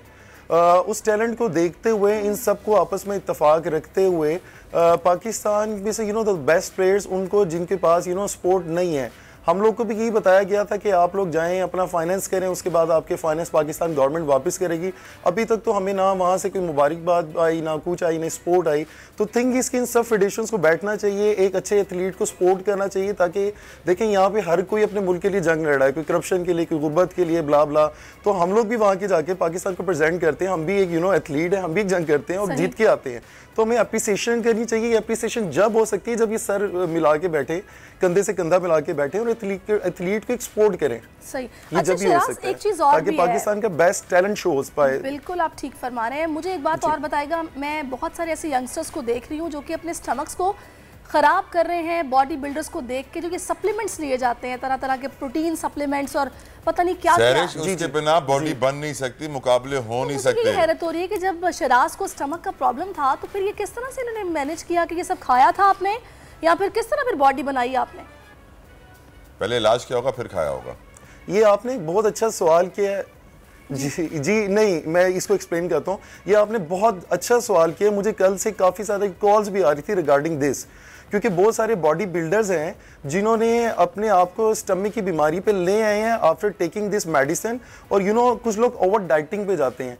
तो हमारे पाकिस्तान में क्या होता है, बहुत ज़्यादा खाएंगे तो बॉडी बन जाएगी, बहुत सारे सप्लीमेंट्स लेंगे तो बॉडी बन जाएगी। एक्चुअली ऐसा नहीं है। हम लोग एक बैलेंस फूड लेके चलना है। हमारी हर बॉडी की रिक्वायरमेंट होती है, इतना प्रोटीन, इतना कार्ब और इतना फैट इसको रिक्वायर्ड है। हमने उसकी कैलकुलेशन के साथ जाना है। अगर हम एक्सेस फूड लेंगे जब भी हमारा स्टमक खराब होना है, या जब हम एक्सेस सप्लीमेंट्स लेंगे जब भी खराब होना है। Supplements is supplement, that's it, इससे ज़्यादा कोई चीज़ नहीं है। And one thing more, supplement से कोई बॉडी नहीं बनने वाली, इट्स क्लियर। ठीक है। जब आप अपना न्यूट्रिशन कंप्लीट ले रहे हैं, बैलेंस फूड कंप्लीट ले रहे हैं, उसके बाद सप्लीमेंट लेंगे, लाइक सप्लीमेंट्री सप्लीमेंट्री चीज़ कुछ भी हो सकती है, आप लेंगे, देन आपको कुछ रिजल्ट्स मिलेंगे। जिम तो सेकंड प्रायोरिटी, फर्स्ट आपको बैलेंस फूड लेके चलना है, देन होगा। बैलेंस फूड लेकर चलना बहुत ज़रूरी है, आप ऐसे नहीं यूज़ कर सकते। ये जितने ऑनलाइन ट्रेनर्स हैं जो अपना माल बेचने के लिए लोगों को कन्विंस कर रहे हैं कि भाई आप ये खा लें, खाना ना खाएं, आप ये प्रोटीन शेक पी लें तो आपकी बॉडी की नीड पूरी हो जाएगी, उनको आप क्या मैसेज देंगे? No, first of all not at all. खुदारा लोगों के साथ जुल्म मत कीजिए, उनको मैदे के, गुर्दों के, जिगर के अमराज में मुब्तला मत कीजिए, ये मेरी रिक्वेस्ट भी है। और बहुत सारे पेशेंट्स और बहुत सारे मेंबर्स हैं हमसे कांटेक्ट भी करते हैं और मुझसे भी करते हैं और मुझसे पूछते हैं, और फर्स्ट हैंड में वो जाके इनको सप्लीमेंट्स की लंबी चौड़ी लिस्ट पकड़ा देते हैं ऑनलाइन अपना ब्रांड्स चमकाने के लिए। Actually this is totally wrong, totally wrong, totally wrong. हमारे नेचुरल फूड में फाइबर्स भी हैं, हमारे पास कार्ब्स भी हैं, हमारे पास iron, zinc, magnesium, potassium, minerals सब कुछ है। तो आप क्यों सप्लीमेंट्स की तरफ जा रहे हैं? पाकिस्तान में अल्लाह ताला की बहुत सारी जो हमारे पास वेजीज और ये सब चीज़ें हैं, इसमें कंप्लीट न्यूट्रिशन फैक्ट्स हैं। तो आप खुदारा सप्लीमेंट्स की तरफ मत आइए अंटिल कि आपको इसकी एक्चुअल जरूरत ना पड़े। और डॉक्टर के साथ आप जी कंसल्ट करने के बगैर तो वैसे ही आपको किसी तरह का सप्लीमेंट नहीं लेना चाहिए, क्योंकि हर किसी की अपनी बॉडी मैकेनिज्म है, हर किसी की अपनी बॉडी के अंदर डेफिशिएंसीज हैं या सफिशिएंसीज हैं। तो आप लिहाजा इस तरह से नहीं किसी के भी ट्रैप में आए, वो तो अपनी चीज़ बेच देगा लेकिन आपकी सेहत बर्बाद हो जाएगी। शराज, आपने बहुत अच्छी बातें बताई, बहुत शुक्रिया आपका। और हमारे साथ स्टूडियोज में बिलाल आसिफ, आपका भी बहुत शुक्रिया। तलब आगे आप क्या बता रहे हैं? हम बात करेंगे एक बड़े कुछ अच्छे लोगों की जो बच्चों की बड़ी मदद कर रहे हैं। हम ऐसे लोगों से आपको मिलवाएंगे जो बच्चे पैदाइशी तौर पर अमराज कल्ब का शिकार होते हैं। बहुत सारे बच्चे पैदा होते हैं, उनके दिल में सुराख होता है, उन्हें कोई और प्रॉब्लम होती है जेनेटिक, क्योंकि हमारे मुल्क में बड़ा बुरा एक रिवाज है कि वो जो इंटर फैमिली मैरिजेस होती हैं, एक कज़न की शादी, फिर दूसरे कज़न की शादी, फिर तीसरे कज़न की शादी, और फिर उनके 2-4 बच्चे अपाइज पैदा होते हैं और फिर भी वो बच्चे पैदा किए जा रहे होते हैं। और ये देही इलाकों में बहुत ज़्यादा होता है, गाँव देहातों में बहुत ज़्यादा होता है, जिसकी वजह से हम देखते हैं कि एक ही फैमिली होगी है किसी गाँव देहात में गरीब सी, उनके 7-8 बच्चे हैं, उन सबको प्रॉब्लम्स होती हैं। लेकिन अल्लाह का शुक्र है कि हमारी सोसाइटी में ऐसे मुखियर हजरात पैदा हो गए हैं, ऐसे लोग पैदा हो गए हैं जिन्होंने ऐसी NGOs बनाई हैं जो कि ऐसे बच्चों की मदद कर रही हैं। सरिश, बिल्कुल, और इसकी फाउंडेशन है एक बाकायदा जो कि बच्चों के लिए काम कर रही है और एक दो नहीं हज़ारों बच्चों के लिए काम कर रही है। और इस फाउंडेशन की बुनियाद रखी है CEO फरहान अहमद साहब ने, जो कि इस वक्त हमारे साथ मौजूद हैं। उनसे हम जानेंगे कि आखिर उनके दिल में ख्याल कैसे आया। चिल्ड्रन हार्ट फाउंडेशन, बिल्कुल चिल्ड्रन हार्ट फाउंडेशन है। फरहान बताएगा कि फाउंडेशन कब से काम कर रही है और आपकी फाउंडेशन ने अब तक कितने बच्चों की मदद की है और आप लोग किस तरह से मदद कर रहे हैं? जी बिस्मिल्लाहिर्रहमानिर्रहीम, अस्सलाम वालेकुम, बहुत बहुत शुक्रिया आपने मुझे मौका दिया। ये फाउंडेशन जी 2012 में एक फैमिली हादसा हुआ। मेरी छोटी बेटी कंजेनिटल हार्ट डिजीज के साथ पैदा हुई। अल्लाह ने उनकी ज़िंदगी रखी, वो तकरीबन 3 साल हमारे साथ रही। तो वो जो 3 साल का अरसा था वो बहुत तकलीफ दे था। एवरी डे हमें मतलब डॉक्टर के पास जाना, ढूंढना, फिर उसकी सर्जरी होना, फिर वो सर्जरी के दौरान निमोनिया हो जाना। तो it was very very tough time, but अल्लाह का शुक्र है फिर अल्लाह ने तौफीक दी। वी गैदर्ड अप, हमारा कुछ दोस्त यार इकट्ठे हुए, हमने फैसला किया कि चलो अगर हमारी बच्ची चली गई है तो एटलीस्ट हम जो अल्लाह ने हमें तौफीक दिया वो कर सके। तो we founded this in 2012, Pakistan children heart foundation इसका नाम है जी। और अभी तक अल्लाह के फजल से 3300 से ज़्यादा बच्चों की हार्ट की सर्जरी को स्पॉन्सर कर चुके हैं अक्रॉस पाकिस्तान। आपने अभी पूछा कि ये कैसे हम मदद करते हैं, तो इस वक्त मुल्क में ना बहुत बड़ा चैलेंज है कि पूरे मुल्क में सिर्फ 10 से 12 बच्चों के हार्ट के सर्जन हैं और सिर्फ 30 से 35 बच्चों के कार्डियोलॉजिस्ट हैं हार्ट के, जो ये डायग्नोस करके उसको रेफर कर सकते हैं। तो उन तक हमारी रसाई है। एनीबडी जो उन तक पहुंचता है, उसके पास पैसे नहीं होते तो वो हमारी फाउंडेशन से उसका राब्ता करवा देते हैं। माशाल्लाह। वैसे अगर कोई सुन रहा है, देख रहा है, तो आपकी फाउंडेशन से राब्ता कैसे करे? हमारा जी बड़ा एक्टिव फेसबुक है, सोशल मीडिया, इंस्टाग्राम है, ट्विटर अकाउंट है। आप गूगल पर लिखें फ्री चाइल्ड हार्ट सर्जरी तो आप पाकिस्तान चिल्ड्रन हार्ट फाउंडेशन की वेबसाइट पर आ जाते हैं। वहाँ पर हमारा एक कॉल सेंटर मौजूद है। हमसे डायरेक्टली वो फेसबुक पर या इंस्टा पर या उस कॉल सेंटर पर रब्ता कर सकते हैं, या जैसे मैंने पहले अर्ज किया कि आप किसी भी बच्चों के कार्डियोलॉजिस्ट या डॉक्टर के पास चले जाएं जो हार्ट के मसले को देखते हैं, उन तक भी ये बात पहुंच जाए तो हम तक पहुंच सकते हैं। ठीक है। अच्छा, मैं आपसे ये भी जानना चाहूँगी कि आप लोग टोटली मतलब फाइनेंसिंग कर रहे हैं या फिर कुछ ना कुछ पे करना पड़ता है, और आप लोग किस तरह काम कर रहे हैं? क्या मुखय्यर हजरात आप लोगों के साथ इस कार्य खैर में बहुत सारे लोग सुन रहे होंगे और आपको शायद डोनेट भी करना चाहते हो, तो क्या वो पार्टिसिपेट कर सकते हैं इस कार्य खैर में? जी बिल्कुल, हमारी फाउंडेशन एक तो SCCP से रजिस्टर्ड है, दूसरा टैक्स एग्जेम्प्टेड है। एनीबडी जो हमें टैक्स देता है, हमें डोनेशन देता है, वो टैक्स एग्जेम्प्ट होता है। नॉट ओनली दिस, हम शरिया कंप्लाइंट, हमारा पूरा एक शरिया बोर्ड है, तो ज़कात के पैसे ज़कात के मुस्तक तक लगते हैं, डोनेशन के पैसे डोनेशन के मुस्तक तक लगते हैं। हमारी जो बड़ी ट्रांसपेरेंट टॉप 4 ऑडिट फर्म है, उनमें से एक ऑडिट फर्म हमें ऑडिट भी करती हैं। हमारे सारे जो फाइनेंशियल स्टेटमेंट्स हैं वो they're all available on our website. आपका दूसरा सवाल था कि हम लोग पार्शियल फंड करते हैं या फुली फंड करते हैं, तो ऐसे पेरेंट्स जो बिल्कुल कुछ नहीं दे सकते, वो 100% फ्री उनका इलाज होता है। और वो पेरेंट्स जो अपना हिस्सा डाल सकते हैं, हम उनको इनकरेज करते हैं, आप 5,000, 10,000, 20,000, लाख, 2 लाख, कितना भी वो दे सकें, वो जरूर अपना हिस्सा डालें। लेकिन इसमें फरहान साहब एक चीज़ और भी है, जैसा कि हमने अपने इसके इंट्रो में तला ने बताया कि कज़न मैरिजेस जो हैं वो सबसे बड़ी वजह है जिसकी वजह से बच्चे जिनको ये हार्ट प्रॉब्लम्स होती हैं वो पैदा होते हैं। और जाहिर है औलाद को तो कोई भी तकलीफ में नहीं देख सकता, कि आप लोग कोई अवेयरनेस कैंपेन भी चलाते हैं या फिर काउंसलिंग भी करते हैं पेरेंट्स की कि वो आगे अपने बच्चों की कज़न मैरिजेस ना करें और इस सिलसिले को रुकना चाहिए? जी बहुत अच्छा पॉइंट आपने रेज किया। देखें, पहले तो मैं थोड़ा सा पर्सपेक्टिव बताता हूँ कि हर 100 में से एक बच्चा जो दुनिया में कहीं भी पैदा होता है वो कंजेनिटल हार्ट डिजीज के साथ पैदा होता है, वो भले कज़न मैरिज है या नहीं है। हमारे मुल्क में ये शरह, अभी हम अगर सिर्फ 1 out of 100 ही लें तो हम बात करें तकरीबन 55,000 kids born with congenital heart disease every year. हमारे ख्याल के मुताबिक और डॉक्टर्स के मुताबिक कुछ ऐसी डिजीजेज हैं जो कि डायरेक्टली प्रोपोर्शनेट है जेनेटिक्स के साथ, यानी कि कज़न मैरिजेस के साथ। लेकिन अभी तक इस पर कोई प्रॉपर रिसर्च नहीं हो सकी। हमारा इंशाल्लाह ये जो हॉस्पिटल का प्रोजेक्ट है उसका बनाने का मेन मकसद ये है कि हम इन सारे एरियाज पर जहाँ पर अभी तक कोई मीनिंगफुल काम नहीं हो सका, हम उस पर काम करें और फिर स्क्रीनिंग भी आइडेंटिफाई करें और ये देखें कि क्या वाकई ये इंसिडेंट 1 से ज्यादा है और अगर है तो उसकी कॉजेज क्या हैं। सही। मिसबाह उल हक किस फाउंडेशन से कैसे वाबस्ता हुए हैं और वो इस वक्त क्या फाउंडेशन के लिए कुछ कर रहे हैं, क्या कर रहे हैं, इस हवाले से बताइएगा। जी हमारा ना जो असल मकसद है वो है कि बच्चों के हार्ट का हॉस्पिटल बनाया जाए। ये जब 2012 में हमने फाउंडेशन का आगाज रखा तो पहला काम था कि हम बच्चों की हार्ट की सर्जरीज कराते रहें। दूसरा काम था बाहर से मेडिकल मिशन लाएं उनका, ताकि लोकल डॉक्टर्स के साथ काम इकट्ठे किया जा सके। और मेन हमारा फोकस है बच्चों के हार्ट का पहला हॉस्पिटल। तो 2018 में मिसबाह उल हक साहब से हमारी मुलाकात हुई। उनके बड़े अच्छे दोस्त को उनकी बेटी को हार्ट का मसला था, तो मिसबाह उस दिन से हमारे साथ एज ए बोर्ड मेंबर शामिल हैं and he is a volunteer board member like my self and also he is a brand ambassador. तो अब जितना भी हमारी US की, कनाडा की कहीं और फंड रेजिंग होती है तो वो माशाल्लाह अपने खर्चे से हमारे साथ ट्रैवल करते हैं और हमसे कोई चार्जेस नहीं लेते। फरहान साहब, कितना खर्चा आ जाता है एक बच्चे के ऊपर जिसको ऐसा कोई मर्ज लाहक हो जाए, दिल का आर्जा लाहक हो जाए, एवरेज बता दें अगर? जी बहुत डिफरेंट टाइप्स ऑफ बीमारी, अगर ओपन हार्ट सर्जरी की बात करें तो वेरिएशन बहुत है। बच्चे का नंबर ऑफ डेज स्टे पर बड़ा काउंट करता है, लेकिन एवरेज में आपको बता दूं तो तकरीबन 5.5 से 7.5 लाख का खर्चा आता है एक बच्चे की हार्ट की सर्जरी पर। सही। तो अच्छा फरहान साहब, अभी आप लोगों का जैसे कि मिशन है कि पाकिस्तान का पहला चिल्ड्रन हार्ट अस्पताल आप लोग बना रहे हैं, करंटली कितना काम हो चुका है, कितना काम होना बाकी है, क्या पोजीशन है? 2019 में जी हमारी मुलाकात हुई यूनिवर्सिटी ऑफ लाहौर, उन्होंने हमें लैंड डोनेट की और अभी 2020 से हमारा ग्रे स्ट्रक्चर का काम शुरू था और अल्हम्दुलिल्लाह लास्ट मंथ में हमारा ग्रे स्ट्रक्चर 100% कंप्लीट हो गया है।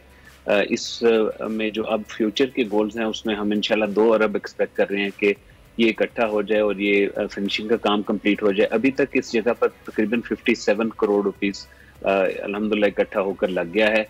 ये पर्पस बिल्ड फैसिलिटी होगी जिसमें 30 बेडेड ICU होंगे और वो ICU जहां पर mother and father can stay with the child, because we had already collaborated. हम जी चूंकि एक फाउंडेशन है तो फेसबुक पर अपना प्लस प्राइवेट डिनर्स पर, फिर US में हमारी एक चैरिटी रजिस्टर्ड है Pakistan children heart foundation north America, तो हमारे काफ़ी ज़्यादा ट्रैवल होता है आउटसाइड पाकिस्तान ऑल्सो। फिर अभी UK में भी रजिस्टर्ड हो गई है, तो बहुत सारे अल्हम्दुलिल्लाह मुखैर अफराद जो अपना हिस्सा डालना चाहते हैं वो मुल्क से बाहर मुल्क में भी हमें सपोर्ट करते हैं। हमारी वेबसाइट पर सारे बैंक अकाउंट अवेलेबल हैं। फिर हमारे फंड रेजिंग डिनर होते हैं, इंशाल्लाह रमज़ान में भी एक डिनर है हमारा 7 अप्रैल को। फरहान साहब ये बताइएगा कि आपके पास यकीनन बहुत सारा डेटा कलेक्ट होता होगा, रिसर्च होगी, एनालिसिस होगा, R&D होगा, अब पाकिस्तान में ऐसे कितने बच्चे होंगे जो इस वक्त इस दिल की बीमारियों की वजह से परेशान होंगे, सफ़र कर रहे होंगे? कितनी एप्लीकेशंस आपको रिसीव होती हैं? क्या आप सबको ही केटर करते हैं या फिर आप मजबूरन अपने बजट के हिसाब से जितनी चादर उतने पैर फैलाने होते हैं? जी, बहुत अच्छा पॉइंट आपने रेज किया। देखें, 1 आउट ऑफ 100 का अगर हम इंसिडेंट लें तो सालाना 55,000 से 60,000 बच्चा पाकिस्तान में ये मर्ज लेकर पैदा हो रहा है। 1/3 ऑफ ये बच्चे, उनको पहले ईयर ऑफ देयर बर्थ किसी ना किसी हार्ट सर्जरी या इंटरवेंशन की जरूरत होती है। इसका मतलब है हमारे पास एज ए कंट्री 20,000 बच्चों की न्यू बॉर्न की हार्ट की इंटरवेंशन या सर्जरी की कैपेसिटी होनी चाहिए। अनफॉर्चुनेटली हमारे पूरे मुल्क में इस वक्त हम न्यू बॉर्न की शायद 2,500 से 3,000 से ज़्यादा सर्जरीज नहीं कर पाते। तो सालाना जो 16 से 17,000 बच्चे हैं जो कि बच सकते हैं। अच्छा, ये बीमारी भी अल्लाह ने ऐसी बनाई है कि अगर टाइम पर डायग्नोस हो जाए तो उसका टाइम पर ट्रीटमेंट हो जाए तो ये बीमारी दोबारा नहीं आती। तो जहाँ तक है हमारे ऊपर बर्डन जी, हमारा तो ये कि हमारी कैपेसिटी, शुरू में हमने कोशिश की रोज़ का एक बच्चे को ऑपरेट करें। अब अल्हम्दुलिल्लाह अल्लाह ने तौफीक दी तो हम तकरीबन 2 बच्चे रोज़ के ऑपरेट करते हैं। तो इसमें हमारा फाइनेंशियल तो अल्लाह का करम है कि कभी ऐसे नहीं हुआ कि बच्चे की लाइन लगी और पैसे ना हो। हाँ, ऊँची ज़रूर हो जाती है, लेकिन बच्चों की लिस्ट, बिकॉज हमारे पास मैन पावर अवेलेबल नहीं है, सर्जन ज़्यादा नहीं है, सेंटर ज़्यादा नहीं है, ये इस वजह से डिले हो जाती है। सही। चले जी, अल्लाह करे कि आपका ये कार्य खैर अपने पाया तकमील तक पहुँचे, अस्पताल बन जाए और इसमें हज़ारों बच्चे इससे फ़ायदा उठाएं, उनका इलाज मुमकिन हो सके। अल्लाह आपको कामयाब करे। बिल्कुल, अल्लाह आपको कामयाब करे। बहुत शुक्रिया आपका फरहान साहब, आपने अपना कीमती वक्त हमें दिया। जी तलब राइट, अब ब्रेक लेते हैं। काफ़ी देर से ब्रेक नहीं लिया, आपको मालूम है ब्रेक नहीं ली तो ऐड नहीं चलेगी, ऐड नहीं चलेगी तो बड़ी प्रॉब्लम हो जाएंगी हमारे लिए। Stay with us.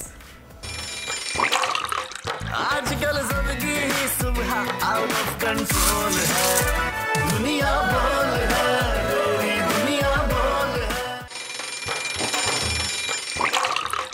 आजकल जिंदगी ही सुबह आउट ऑफ कंट्रोल है, दुनिया बोल है, तेरी दुनिया बोल है। वेलकम बैक टू दुनिया बोल है। शामिल करेंगे अपनी वेदर अपडेट। मुल्क के बेशतर इलाकों में मौसम खुश्क, जबकि पहाड़ी इलाकों में रात और सुबह के औकात में सर्द हवाओं का राज रहेगा। कोरम एजेंसी और वजीरिस्तान में मतला अबर आलूद रहने के अलावा चंद एक मकामात पर तेज हवा और गरज चमक के साथ हल्की फुल्की बारिश के भी इम्कान मौजूद है। महकमा मौसमियात के मुताबिक कश्मीर और गिलगित बल्तिस्तान में मौसम सर्द और खुश्क रहेगा। अहम शहरों के दर्जा हरारत की बात की जाए तो आज कराची में ज़्यादा से ज़्यादा टेम्परेचर 29 डिग्री सेंटीग्रेड रहने का इम्कान है। लाहौर में 28, इस्लामाबाद में 26, कोयटा में 19 और पेशावर में ज़्यादा से ज़्यादा दर्जा हरारत 27 डिग्री रहने का इम्कान जाहिर किया जा रहा है। ये थी आज की वेदर अपडेट्स। जी जनाब, कहाँ पर कितना दर्जा हरारत है ये तो तलहा जतोई से आपने जान लिया, लेकिन पंजाब, सिंध और बलोचिस्तान में अब गर्मी ने बाकायदा एंट्री दे दी है, मगर मुल्क के दूसरे कोने में अब भी सर्दी का राज कायम है।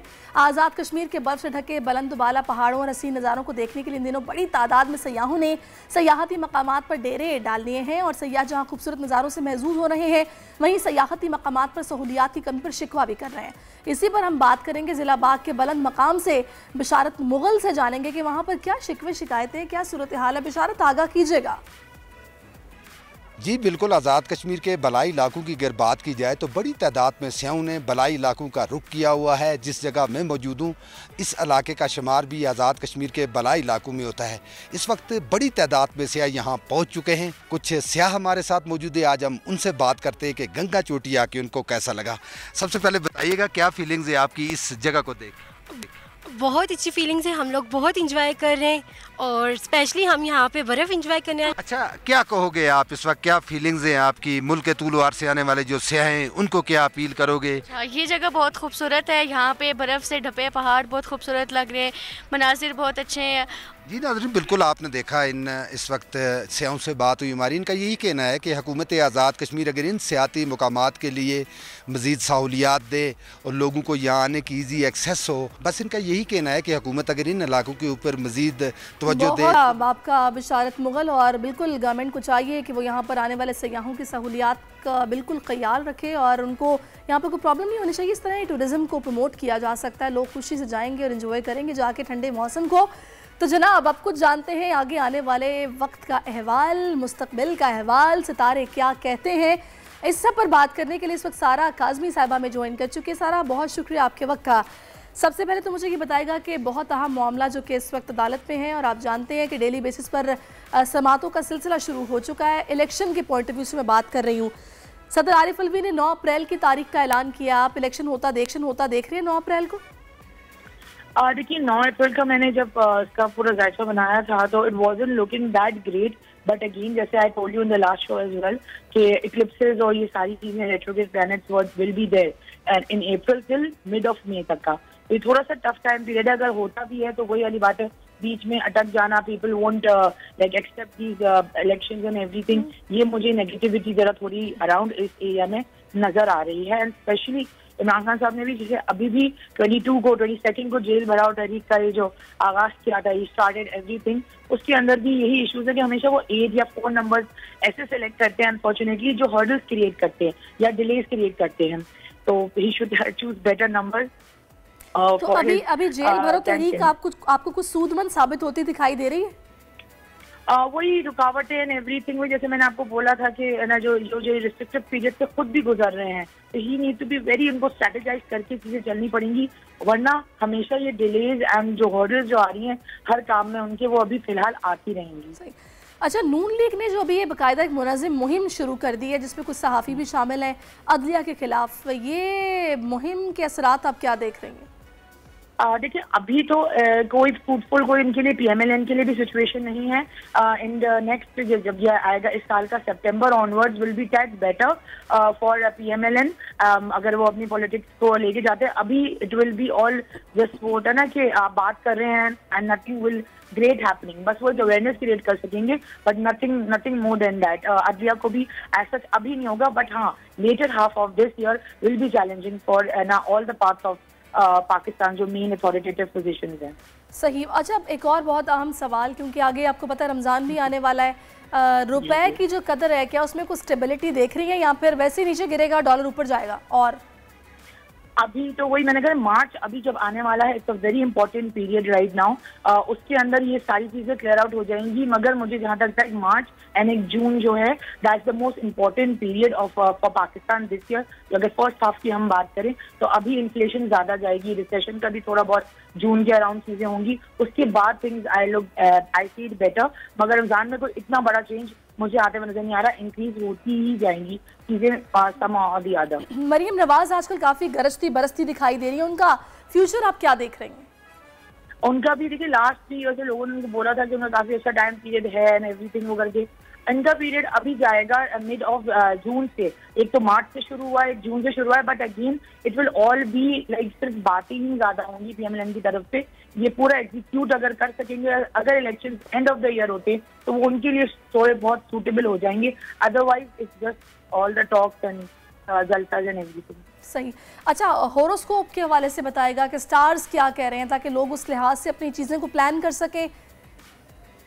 अच्छा देखिए, अभी जो है आज के दिन की अगर बात करें, नेक्स्ट 2 डेज का मून ना ट्रांसिट करता है 54 आवर्स। इस बार कर रहा है मून इन एरीज। एरीज होता है हमारा फर्स्ट हाउस जो न्यू एनर्जी लेकर आता है। तो अगर हम एक एक करके सबके बारे में बात करें एरीज के बारे में, तो ये न्यू एनर्जी लेकर आएगा। There are lot of energy around it, उनको डाइवर्ट करना पड़ेगा because there will be a lot of energy around them, तो इमोशनल काफी ज्यादा होंगे। टॉरस की बात करें तो उनको रीइवैल्यूएट करना होगा अपनी जो चॉइसेस उन्होंने अभी लास्ट मंथ या जो भी आसपास के दौरान ली हैं, that will be very crucial for them that वो रीइवैल्यूएट करके वो फिर आगे चलें अपनी लाइफ में। जेमिनी के लिए ये week will be very good, या next 2-3 days will be very extend for good networking, उनको उसके थ्रू गेम्स भी मिलेंगे एंड एवरीथिंग, तो that will be good for them. अगर हम कैंसर की बात करें, that will be in their 10th house जो प्रोफेशनल का होता है, they will be very productive in that, तो वो उनके लिए काफी अच्छा है। They will B acknowledged by their colleagues and superiors around them. Leo की बात अगर हम करें तो वो उनके 9th हाउस में होगा, तो long distance travel, higher studies जो स्टूडेंट्स हैं, that will be good for them. They will have a good energy, तो यूटिलाइज करनी चाहिए इस चीज को। देन हम वर्गो के बारे में बात करें तो वर्गो के लिए थोड़ा सा ट्रिकी पीरियड है, क्योंकि moon will be in there 8th house, तो कोई भी हेस्टी डिसीजन, कोई भी पैसों से रिलेटेड काम कोई ऐसा ना करें जो उनको बाद में जाके रिग्रेट हासिल हो। सही। अच्छा, स्कॉर्पियो लिब्रा की बात करें हम तो लिब्रा के लिए ये नंबर 7 में आ रहा है। That's a very good time period to spend on themself. Me time जो होता है, स्पा डे एंड एवरीथिंग, थोड़ा सा अपने आप को टाइम देना to have a good time, ये काफी अच्छा उनके लिए रहेगा। स्कॉर्पियो के लिए अगर हम बात करें तो ये 6th हाउस में आएगा। ज्यादा ओवरवर्क ना करे, बर्नआउट सिंड्रोम के थ्रू गुजर सकते हैं वो लोग, थोड़ा सा रीसेट और रिलैक्स करने का उनका ज्यादा उनको जरूरत है, that will be good for them. हम सेजिटेरियस की तरफ आते हैं तो ये इनके 5th हाउस में आएगा। Again it will be very good for the students and for those who are in creative field, it will be helping them in expressing their opinions and voice, वो काफी इनके लिए अच्छा है। कैप्रिकॉर्न की अगर हम बात करें तो वो अपने घर में they need to declutter their space, उनको जरा थोड़ा सा अपना टाइम ज्यादा स्पेंड करें फैमिली के साथ, they want to spend more time and declutter their space. थोड़ा सा जल्दी बता दीजिएगा।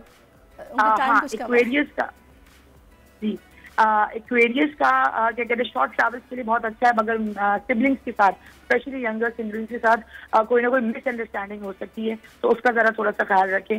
पाइसेस इन दी एंड उनके लिए अच्छा है, हाउस ऑफ गेम्स में है, तो that will be good thing कि इमोशनली भी थोड़े चार्ज अप होंगे, फाइनेंशियली भी they will be more secure at this time. सही, ओके जी, thank you so much Sara, आपने हमें तमाम तर सिचुएशन बता दी है, तो सर्स के लिहाज से सोच सकते हैं कि उनको क्या कब कैसे करना है और किस चीज़ से बचना है और एहतियात करनी है। इसके साथ ही नाजरीन मुझे इजाज़त दीजिए, अपना बहुत ख्याल रखिए, इंशाल्लाह पीर के रोज़ फिर से मुलाकात होगी, तब तक के लिए अल्लाह हाफिज़। आजकल ज़िंदगी ही सुबह आउट ऑफ कंट्रोल है, दुनिया बोल है, दुनिया बोल है। इम्पोर्टेड हुकूमत और उनकी हवारियों की अदलिया के खिलाफ हर्जा सराई, मरियम नवाज की अदलिया और फाजिल जज साहिबान पर शदीद तनकीद। इस घिनौनी साजिश को बेनकाब करने पर बोल को एक दफा फिर नशरियात की बंदिश का सामना करना पड़ रहा है। बोल अदलिया की इज्जत के लिए खड़ा है और खड़ा रहेगा। सब्सक्राइब करें और बेल दबाएं ताकि कोई खबर रह न जाए।